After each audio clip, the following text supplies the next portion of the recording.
Bonjour et bienvenue dans l'avant-dernière séquence de notre MOOC sur les troubles de l'humeur et du comportement. Aujourd'hui, dans cette séquence 5, nous allons nous intéresser à la description des principaux troubles de l'humeur et du comportement. Nous avions vu dans la séquence précédente comment intervenir de manière générale sur les troubles du comportement.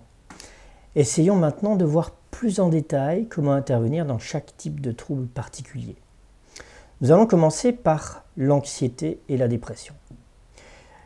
L'anxiété, c'est quoi? C'est un état de tension en rapport avec le sentiment de peur, le sentiment d'alerte, le sentiment d'appréhension, de nervosité ou encore de crainte, parfois accompagné d'agitation ou d'une tension nerveuse. L'anxiété est le plus souvent cognitive, c'est-à-dire qu'on la ressent au niveau intellectuel et en lien avec les pensées.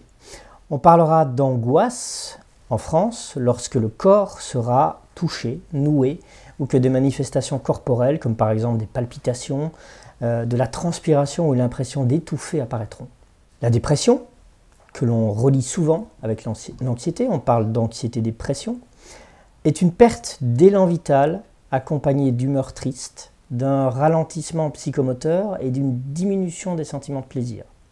Alors il ne faut pas confondre la dépression et l'apathie dans Alzheimer. L'apathie est très présente, mais dans l'apathie, la personne ne ressent rien. Elle n'a plus envie de rien faire. Alors que dans les troubles de l'humeur, de type dépressif, la personne ressent des émotions négatives. Alors, ces deux troubles de l'humeur, que sont l'anxiété et la dépression, seront particulièrement marqués avec la maladie si la personne était déjà de nature anxieuse ou dépressive avant. Il est rare que ça s'inverse. Généralement, la personnalité, comme nous l'avons vu dans une séquence précédente, la personnalité va influer sur l'expression des troubles de l'humeur et du comportement. L'anxiété est également très fréquente et cardinale dans la maladie d'Alzheimer avec l'augmentation de la détérioration. Comme on l'a vu dans la séquence précédente, l'amygdale va avoir un rôle très important. Donc il nous faut d'abord, si nous voulons travailler sur l'anxiété, sur la dépression, d'abord revenir à nos deux robinets, ceux qu'on a expliqués dans la séquence précédente, le robinet du sens et le robinet de la peur. Ainsi, en tout premier, on va identifier les sources d'anxiété et les réduire. Si on se retrouve dans un environnement bruyant avec des personnes qui sont agitées, il va être très compliqué d'avoir quelqu'un d'anxieux et de pouvoir le calmer. Donc il est vraiment important de créer un environnement qui soit apaisant et réassurant. Redonner du contrôle sur la vie quotidienne du résident, de manière à ce que par lui-même, il puisse contrôler une situation. Il va ressentir de cette manière beaucoup moins d'anxiété. Toujours expliquer ce qu'on va faire et qui nous sommes. On a vu les problèmes de mémoire. Si on rentre dans la chambre de quelqu'un, d'un résident, il est nécessaire de réexpliquer rapidement, simplement, de redonner l'information « je suis telle personne et je viens pour vous aider à faire votre toilette » par exemple. Donc, rassurer, donner du sens. On peut détourner éventuellement l'attention, c'est quelque chose qui fonctionne assez bien, il ne faut pas en abuser, vers d'autres centres d'intérêt, en particulier les centres d'intérêt de la personne, pour donner envie de refaire à nouveau quelque chose et d'oublier un peu l'anxiété ou la dépression. Apporter du lien, du soutien social, c'est fondamental. Si une personne est dépressive, il ne faut évidemment pas la laisser s'isoler complètement, sinon ça va s'aggraver. Rehausser l'estime d'elle-même en la faisant participer à des activités valorisantes pour elle-même, donc bien choisir les activités en question, ou même simplement des activités de loisirs, de manière plus générale, rassurer et redonner le goût, l'envie de faire des choses. L'agitation et l'agressivité.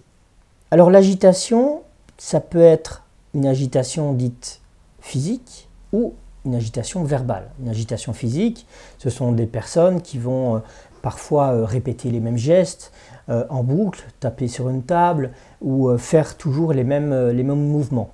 Une agitation verbale, ça va être des cris, de l'écholalie, c'est-à-dire la répétition des mêmes mots ou des mêmes phrases, ou des plaintes, généralement donc à caractère répétitif. Le plus souvent, cette agitation se traduira par une incapacité à rester en place ou inactif. La personne va bouger sans cesse. Rappelons-nous l'exemple du conjoint qui n'est pas rentré au domicile et qui est injoignable. Exemple que j'ai donné dans la séquence précédente.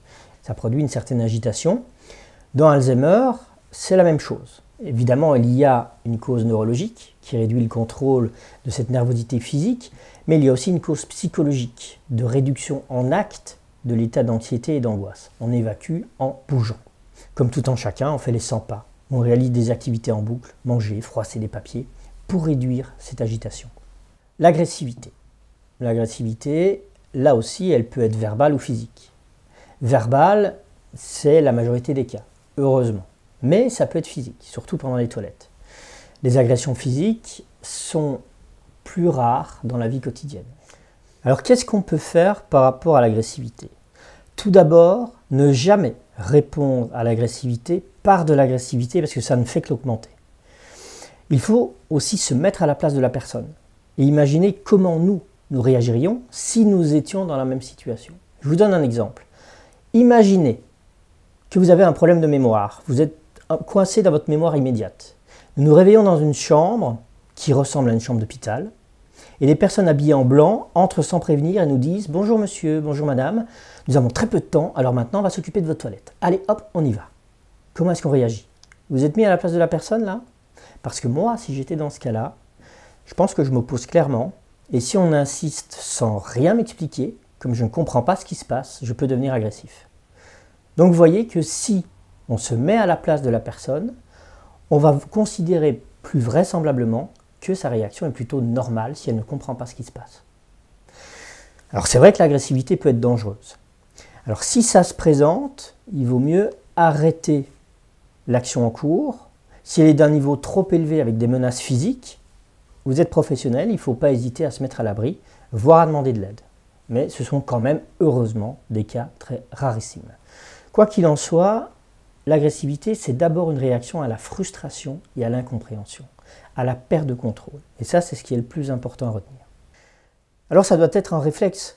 On pense à nos deux robinets. On va commencer par traiter l'anxiété sous-jacente, qui est en quelque sorte l'essence du moteur. Donc on va apaiser la personne. On va installer un environnement compréhensible et une atmosphère calme et relaxante pour faire les soins. On redonne du sens, on réexplique la situation et quand la personne est suffisamment calme, attention ça ne prend pas des heures, ça prend quelques minutes tout au plus, et calme et qu'elle a compris la situation, on peut attaquer les soins, les toilettes. Il peut être utile d'aménager des espaces pour bouger et de prévoir des activités physiques qui réduisent l'anxiété, l'agitation et donc forcément le risque d'agressivité. On a tous, lorsque par exemple on ne sort pas du week-end, une espèce d'agitation désagréable qui nous empêche de dormir le dimanche soir. On connaît ça. Le mieux, c'est d'évacuer d'une manière ou d'une autre cette énergie et de ne pas rester sans rien faire. C'est une énergie qui stagne. C'est valable pour les résidents également. Eux aussi ont besoin de bouger, eux aussi ont besoin d'évacuer cette énergie anxieuse. En cas d'agressivité, on peut toujours, évidemment, détourner l'attention vers autre chose. Ça marche aussi. Une activité, une promenade, un intérêt quelconque qui puisse mobiliser l'attention de la personne. On peut également utiliser une technique spécifique qui est la technique du « suis mon rythme ». Donc on va chercher la personne juste en dessus de son niveau d'agressivité, pas au-dessus, sinon on la majore, puis on lui parle de moins en moins fort, de plus en plus posément, et avec un rythme de plus en plus lent. Si c'est bien réalisé, la personne va vous suivre et va s'adapter à votre rythme. Voilà comment on peut apporter de l'apaisement et redonner du sens. Passons à présent à la désinhibition et aux conduites d'opposition. La désinhibition se caractérise par un comportement inapproprié par rapport aux normes sociales ou familiales. C'est des remarques grossières, des gestes déplacés, des attitudes impudiques ou envahissantes. Ce type de comportement inapproprié, on les rencontre régulièrement en EHPAD. Cette désinhibition, elle est d'ordre majoritairement neurologique. Bien sûr, il peut y avoir des facteurs de personnalité. Quelqu'un qui a toujours été relativement désinhibé pendant sa vie, qui avait un franc-parler grivois, ça ne va pas s'améliorer avec la maladie, au contraire, ça va s'aggraver. Il peut y avoir une incidence des troubles cognitifs. Avec la disparition progressive de la mémoire rétrograde, le résident peut prendre sa fille ou la soignante qui lui ressemble pour sa femme et avoir des gestes à ce moment-là déplacés au vu de l'incompréhension. Mais de manière générale, on peut considérer qu'il s'agit surtout d'un problème de maîtrise des pulsions qui est atteinte. Nous-mêmes, nous vivons tous des moments dans notre vie où nous nous empêchons de dire ou de faire certaines choses parce que nous savons que ce serait mal perçu. Dire à notre supérieur que son changement de planning nous gonfle, vous pouvez remplacer ce terme par celui que vous voulez, ou dire à une personne qu'elle nous plaît plus qu'un peu, ce sont des choses qu'on a appris à inhiber, à retenir, à ne pas dire. Avec un cerveau sain, nous y parvenons. Avec Alzheimer, on n'y parvient plus. C'est beaucoup plus compliqué. La désinhibition, elle est au cœur de beaucoup de problématiques comportementales. Elle est d'origine neurologique et psychologique. Les conduites d'opposition à présent. Lors des conduites d'opposition, le patient ou le résident refuse que vous l'aidiez. Il ne veut pas se laver, il ne veut pas manger ou se lever, ne coopère pas pour les activités que vous proposez ou les soins. Les conduites d'opposition sont le plus souvent motivées par de l'incompréhension, la perte de sens, le robinet du sens, la frustration. Je vous avais donné l'exemple tout à l'heure, imaginaire, de nous réveiller nous-mêmes dans une chambre qui ressemble à un lit d'hôpital. Nous n'avons plus notre mémoire et nous avons en face de nous des professionnels qui veulent faire rapidement notre toilette. Nous avons vu que notre réaction immédiate était l'opposition. Lorsque l'on ne comprend plus une situation, la réaction humaine la plus basique est donc de tout stopper, de dire non. Ça signifie on arrête tout, tant que je n'ai pas compris ce qui se passe et tant que je n'ai pas exercé mon droit au choix et à la décision. Alors, quelle réponse est-ce qu'on peut apporter à cette désinhibition et à ces conduites d'opposition? Tout d'abord, comme pour l'agressivité, ne pas s'énerver. S'énerver, forcer la personne, ça va majorer les conduites d'inhibition et d'opposition. D'abord et encore une fois, on rassure et on explique pourquoi on est là et ce qu'on propose de faire. Les deux robinets.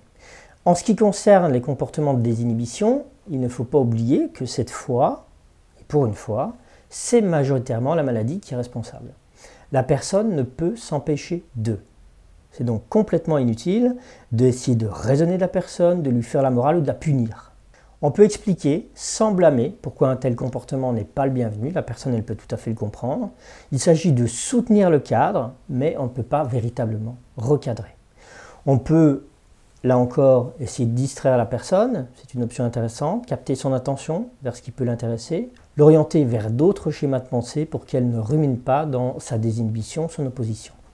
Alors, concernant spécifiquement l'opposition, là et encore plus qu'ailleurs, il faut rassurer et expliquer le contexte, puisque de toute évidence, il y a opposition, il n'a pas été compris. Si on n'y arrive pas, il ne faut pas hésiter à réessayer à un autre moment, quand le résident sera plus calme, quand il sera dans de meilleures dispositions, ou essayer avec un autre collègue. C'est peut-être un problème de personne. Ce sont des choses qui arrivent. Enfin, l'important, c'est de soutenir l'autonomie et de donner à la personne la possibilité de sentir qu'elle a un minimum de contrôle et de choix sur son environnement. Car c'est de là que vient aussi la problématique principale, c'est cette perte de contrôle, de choix, cette imposition permanente que l'on donne aux résidents sans s'en rendre compte. Nous l'aidons, nous n'imposons pas des soins. Enfin, faire attention à l'intrusion trop rapide dans la zone de proximité que nous avons définie dans une des séquences précédentes, qui est souvent à l'origine de beaucoup d'oppositions, c'est-à-dire quand on va trop vite sur des soins corporels sans avoir annoncé clairement qu'on allait intervenir à proximité du corps. Parlons à présent de la déambulation, des fugues et des errances. Alors ce terme de déambulation, il est utilisé à tort et à travers en EHPAD. On marche à l'extérieur et dès qu'on passe la porte d'un EHPAD, on déambule. C'est classique. Rien n'est plus faux et plus trompeur.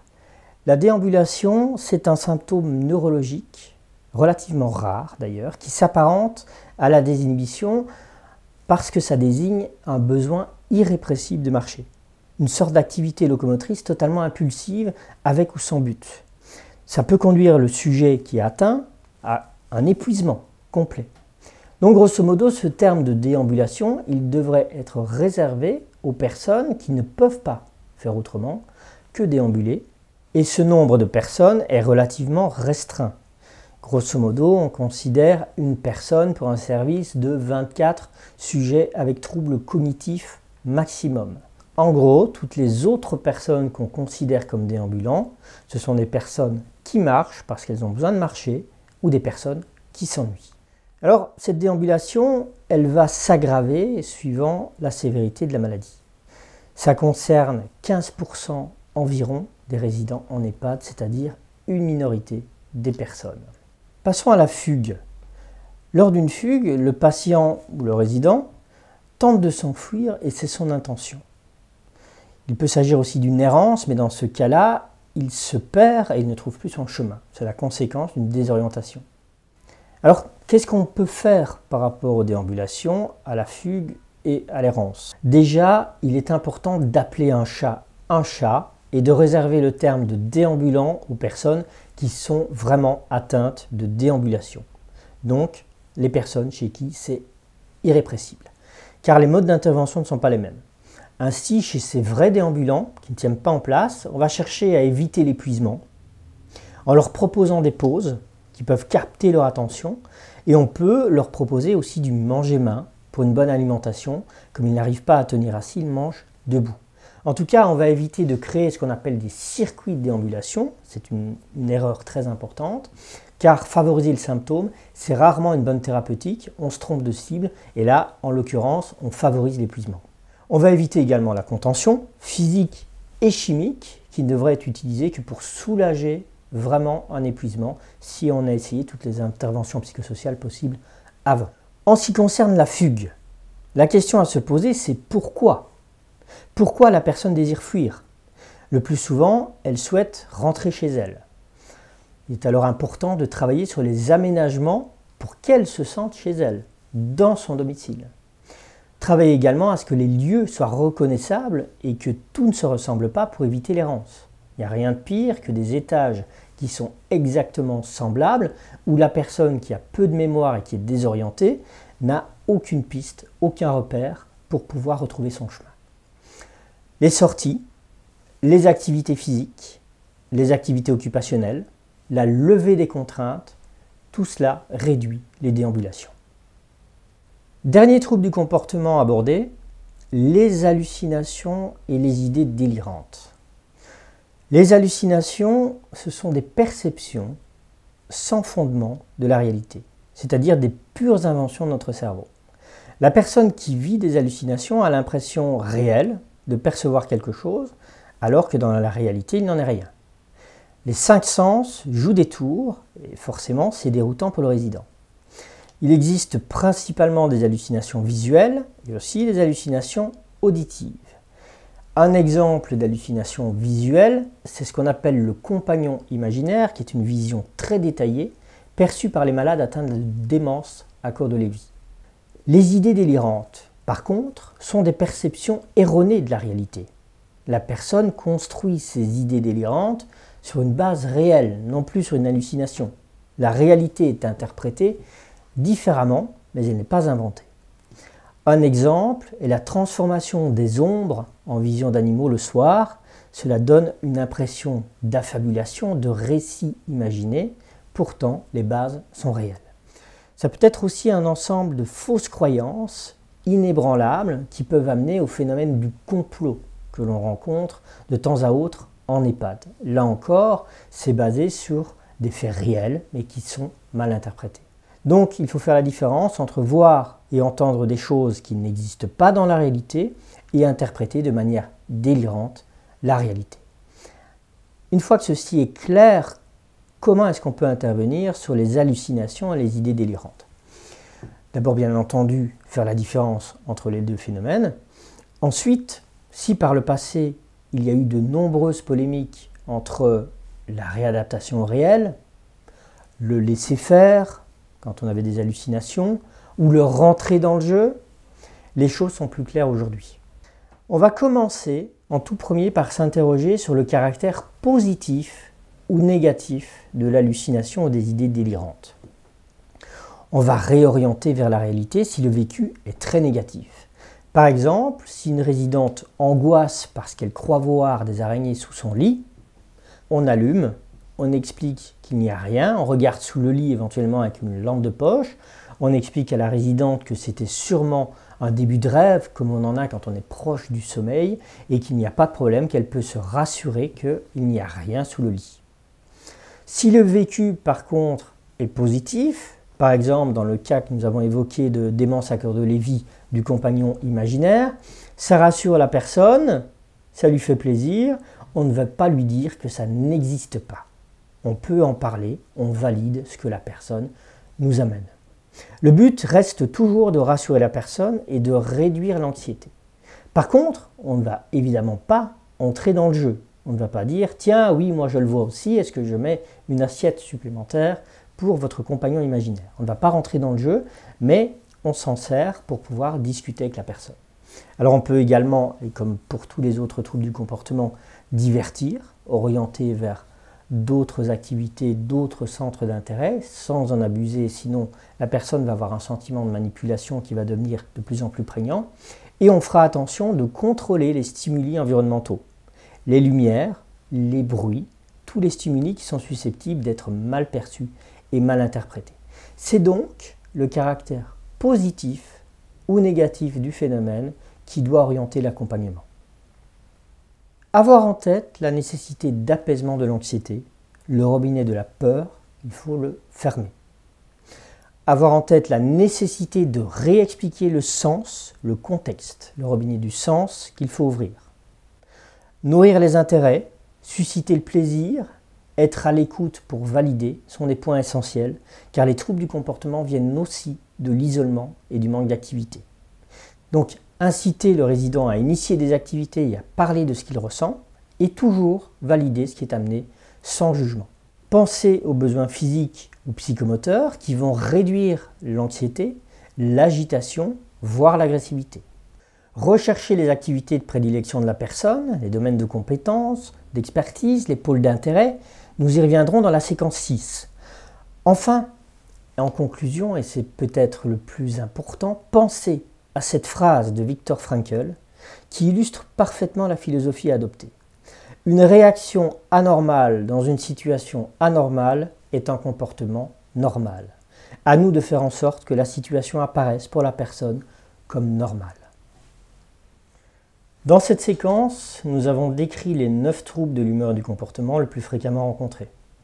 Nous pouvons donc maintenant les identifier, mieux les comprendre et envisager de nombreuses pistes d'accompagnement.